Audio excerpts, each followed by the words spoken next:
وَإِذَا بُشِّرَ أَحَدُهُمْ بِالْأُنثَىٰ ظَلَّ وَجْهُهُ مُسْوَدًّا وَهُوَ كَظِيمٌ۔ جب ان میں سے کسی کو بیٹی کی خبر ملتی ہے کہ تیرے گھر میں ننھی آئی ہے تو بس چہرہ بدل جاتا ہے، رنگ اڑ جاتا ہے۔ من سوء ما بشر به یتوارا من القوم، لوگوں سے بچنے لگتا ہے۔ من سوء ما بشر به، اس خبر کی برائی سے جو ان کو دی گئی ہے۔ ایمسکہ علی ہون ام یدسہ فی التراب، کہ رکھ لے لڑکی کو ذلت برداشت کر کے یا اس کو زندہ مٹی میں گاڑے۔ ساء ما یحکمون، کیا ناکارہ فیصلے کرتے ہو، غلط ہے وہ جو یہ فیصلے کرتے ہیں۔ لڑکا اور لڑکی دونوں اللہ کے احسانات میں سے ہیں۔ یہب لمن یشاء اناثا، وہ تحفے کے طور پر دیتا ہے جس کو چاہے لڑکیاں۔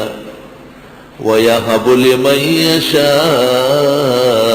الذُّكُورَ، اور یہ بھی اس کا سوغات ہے کہ کسی کو بیٹا دے۔ اَوْ يُزَوِّجُهُمْ ذُكْرَانًا وَإِنَاثًا، بعضوں کو لڑکے اور لڑکیاں دونوں دے۔ وَيَجْعَلُ مَن يَشَاءُ عَقِيمًا، اور کر دے جس کو چاہے بانجھ، نہ لڑکا نہ لڑکی کچھ بھی نہ ملے۔ نعم الإلہ علی العباد کثیرۃ، نعم الإلہ علی العباد کثیرۃ، خدا کی نعمتیں بندوں پر بہت ہیں۔ نعم الإلہ علی العباد کثیرۃ وَأَجَلُّهُنَّ نَجَابَةُ الْأَوْلَادِ، اور ان میں بہترین نعمت اولاد ہے۔ اے اللہ تمام بے اولادوں کو اولاد صالحہ نصیب فرما، اور جن کو دی ہے ان کو باعمل با کردار اور آنکھوں کی ٹھنڈک بنا۔ ام لہ البنات ولکم البنون، و تم خدا کے لیے بیٹیاں چنتے ہو، درا حالے کہ خود بیٹی پسند نہیں کرتے ہیں، کیونکہ دنیا کی رونق اور تماشا بیٹوں سے۔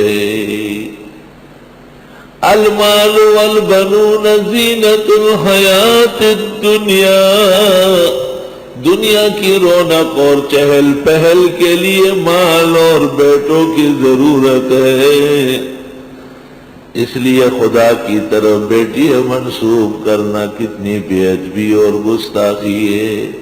مَتَّخَذَ اللَّهُ صَاحِبَةً وَلَا وَلَدًا، اس کی شان کی لائق نہیں ہے نہ بیوی اور نہ بیٹا، نہ نیازت بولادت نہ بفرزند تو حاجت۔ احد لیس کمثلی صمد لیس کفضلی، احد و صمد کا تو یہی تقاضا ہے کہ ان کی اولاد شان کے لائق نہیں۔ اللہ، یہ لوگ مشرکین ملائک کے بارے میں کئی قسم کے گمان رکھتے تھے۔ پہلے ان کو عورتیں کہتے تھے، سورۃ نجم میں کہا ہے بے بنیاد بات ہے۔ ان الذین لا یؤمنون بالآخرۃ لیسمون الملائکۃ تسمیۃ الانثی، جو بے ایمان لوگ ہیں وہ فرشتوں کو عورتیں کہتے ما لہم بہ من علم، کچھ بھی ان کو پتہ نہیں. ان یتبعون الا الظن، میرے اٹکل پچو کے پیچھے چلنے والے ہیں. وَإِنَّ الظَّنَّ لَا يُغْنِي مِنَ الْحَقِّ شَيْئًا، اور گمان کبھی بھی حق کے سامنے ٹھہر نہیں سکتا. ذَلِكَ مَبْلَغُهُم مِّنَ الْعِلْمِ، یہی ان کی ساری علم کی انتہا ہے. إِنَّ رَبَّكَ هُوَ أَعْلَمُ بِمَنْ ضَلَّ عَنْ سَبِيلِهِ وَهُوَ أَعْلَمُ بِمَنِ اهْتَدَىٰ.